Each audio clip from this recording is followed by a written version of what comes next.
Kaixo egunon. Lau atasean gure ikasgaiaren aurkezpena egingo dugu. Ondoren, ikaslei galdetegi bat luzatu eta ikasmateriala. Sortzeko bi ibilbide sortuko ditugu. Gure ikasgaia ionbian sistema eragilea izango da. Ikasgai honetan, teknikan sortu den ionbian sistema eragilea zer den eta Raspberry Pi batean oinarritutako IOM2040 hardwarean nola instalatu naiz konfiguratzen den ikasiko du. Honekin azkenik, gateway industrial propio bat izatea lortuko du.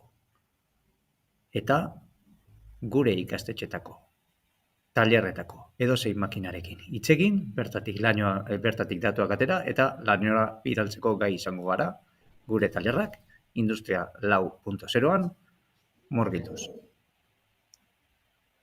Ikasmateriala. Sortu horretik, gure industria informatikako ikasleei galdetegi bat luzatuko diegu.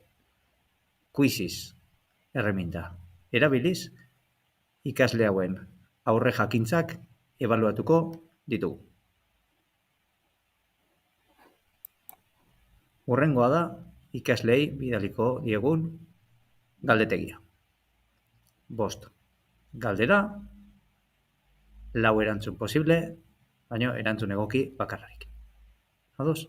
Zein da IOM akorremoaren esanahia, zer dakizu Raspberryari buruz, zer da makina baten IPA, zer da gateway industrial bat, eta hauetako zein elementutan gordetzen du Raspberry Piak bere sistema eragilea. Galdera hauek, ikasle bakoitzari, galdetegi interaktibo moduan iritsiko zaizkio.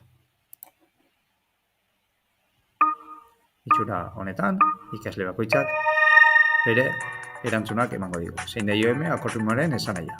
Internet of Machines. Ados?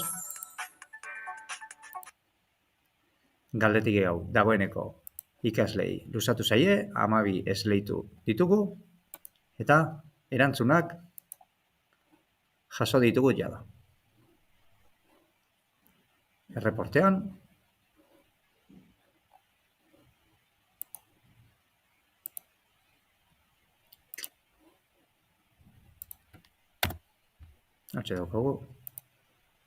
gure erreportean, 76ko zuzentasuna izan dugu.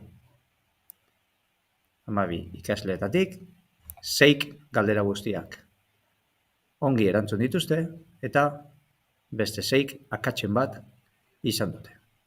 Hau izango da beraz, gure talde banaketa. Erreporte hori, Excel horri moduan jatsi, kalkulo horri moduan jatsi, eta ikusteko aukera ere edukiko genuke. Eta hemen, 5 egoki egin dituzten ikasleak taldekatu, eta beste baten bat gaizki egin duen ikaslea ere taldekatu genituzke. Horrela, 2 talde lortuko genituzke, eta bi ikasi ibilbide osatu.